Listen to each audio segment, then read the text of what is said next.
Detail చూస్తే రంగారెడ్డి జిల్లా షాబాద్ మండలంలో 6గురి హత్య కేసులో కీలక అంశాలు వెలుగులోకి వచ్చాయి. పోక్సో కేసులో కేవలం 2 నెలల్లో బెయిల్పై విడుదలైన నిందితుడు రాజ్ కుమార్ మారణకాండ సృష్టించాడు.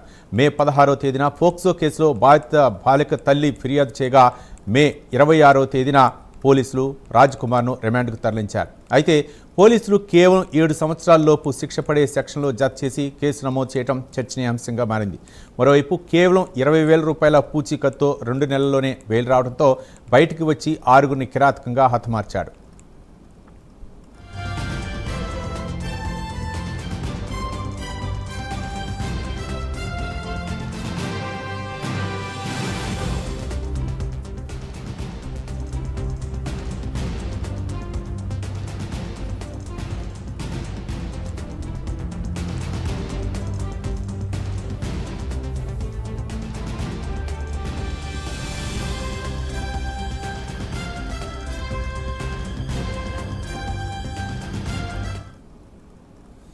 రాజ్ కుమార్ పై గతంలో నమోదు చేసిన ఎఫ్ఐఆర్లో కీలక అంశాలు బయటపడ్డాయి. ప్రేమ పేరుతో బాలికను రాజ్ కుమార్ వేధించినట్లు వెల్లడించారు.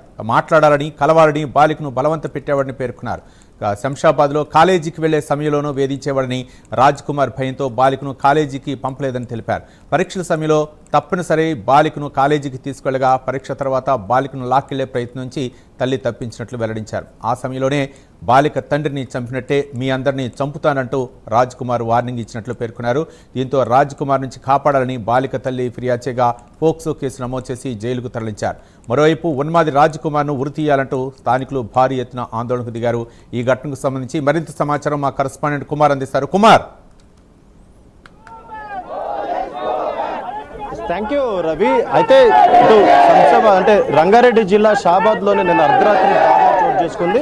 అయితే తనపై పోక్సో కేసు నమోదైందని రాజ్ కుమార్ అనే వ్యక్తి ఏదైతే ముఖ్యంగా 6గురిని నిన్న అర్ధరాత్రి 11 సమయంలో అతి కిరాతకంగా హత్య చేశాడు. ముఖ్యంగా కేసు పెట్టిన బాలిక తల్లితో పాటు ఆమె నాయనమ్మను కూడా ఏదైతే అతి కిరాతకంగా చంపారు. తర్వాత తన భార్య పిల్లలను కూడా అతి కిరాతకంగా హత్య చేసిన ఘటన ఏదైతే షాబాద్ పోలీస్ స్టేషన్ చోటు చేసుకుంది. అయితే ముఖ్యంగా అర్ధరాత్రి ఈ సంఘటన చోటు చేసుకుంది. ఈరోజు ఉదయం నుంచి కూడా బంధువులందరూ కూడా రోడ్డుపై బైఠాయించి ఆందోళన చేస్తున్న పరిస్థితి ప్రస్తుతం మనం విజువల్స్ లో చూడొచ్చు. షాబాద్ పోలీస్ స్టేషన్ ఎదుట ఏదైతే బంధువులందరూ కూడా రోడ్డుపై బైఠాయించి నిందితుడిని కఠినంగా శిక్షించాలంటూ కూడా ప్రస్తుతం ఇక్కడ ధర్నా చేస్తున్న విజువల్స్ అన్ని కూడా మనం ఏదైతే విజువల్స్ లో చూడొచ్చు.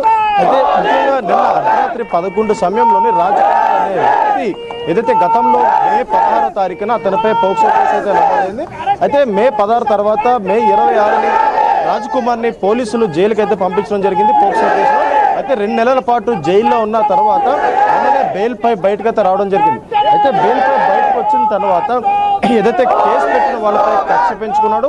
అలాగే పక్కా ప్రణాళిక రూపంలో ఏదైతే ఒక ప్లాన్ చేసుకుని అర్ధరాత్రి 11 గంటల సమయంలో ఇటు షాబాద్లోని ఇటు బాలిక ఇంటికైతే చేరుకున్నాడు. ఇంటికి చేరుకున్న తర్వాత ఇంటి లోపల నిద్రిస్తున్న ఏదైతే ఆ బాలిక తల్లి నాయనమ్మను అతి కిరాతకంగా హత్య చేశాడు. హత్య చేసిన తదనంతరం ఇటు బాలికని ఆ ఇంట్లోంచి బయటకు తీసుకొచ్చాడు. అదంతా కూడా సీసీటీవీ ఫుటేజ్లో కూడా రికార్డ్ అయింది.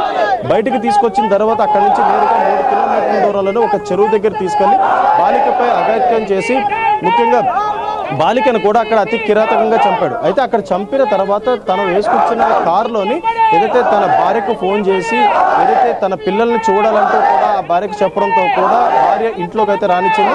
ఇంట్లోకి వెళ్ళగానే ఏదైతే భార్యపై కూడా అతి కిరాతకంగా దాడి చేశాడు. అయితే భార్య తప్పించుకునేందుకు ప్రయత్నించినప్పటికీ కూడా లోపలికి తీసుకొచ్చి అతి కిరాతకంగా ఏదైతే భార్యనైతే అతి కిరాతకంగా చంపేశాడు. అయితే ఆ తర్వాత మంచంపై నిద్రిస్తున్న తన బిడ్డలిద్దరినీ కూడా అతి కిరాతకంగా చంపేసి అక్కడి నుంచి కారులోనే పరారయ్యాడు. అయితే ఈ ముఖ్యంగా ఇదంతా కూడా అక్కడ సీసీటీవీ ఫుటేజ్లోని రికార్డ్ అవడంతో కూడా అయితే ఈరోజు తెల్లవారుజామున ఇటు స్థానికులకి ఈ విషయం తెలిసి వెంటనే ఇటు పోలీసులు కూడా సమాచారం ఇచ్చారు. అయితే నిందితుడు రాజ్ కుమార్ ఎప్పుడైతే ఈ 6గురిని చంపేశాడో చంపేసిన తర్వాత తన తండ్రికి ఫోన్ చేసి ఇలా 6గురిని చంపేశాను, అయితే నేను కూడా చనిపోతున్నానంటూ కూడా తండ్రికి ఫోన్ చేసి ఆ ఫోన్ స్విచ్ ఆఫ్ చేయడం జరిగింది. అయితే తన తండ్రి వెంటనే పోలీసులకి సమాచారం ఇవ్వడంతో ఘటనా స్థలానికి ఏదైతే పోలీసులు అయితే చేరుకొని ముఖ్యంగా క్లూస్ టీంతో అక్కడ ఉన్న ఆధారాలన్నీ కూడా సేకరించారు. అయితే అక్కడ ఉన్న సీసీటీవీ ఫుటేజ్ మొత్తం కూడా పోలీసులు తీసుకుని దానిపై పూర్తిగా విచారణ అయితే చేపడతారు. ప్రస్తుతం అతనిపై కేసు కూడా నమోదైంది.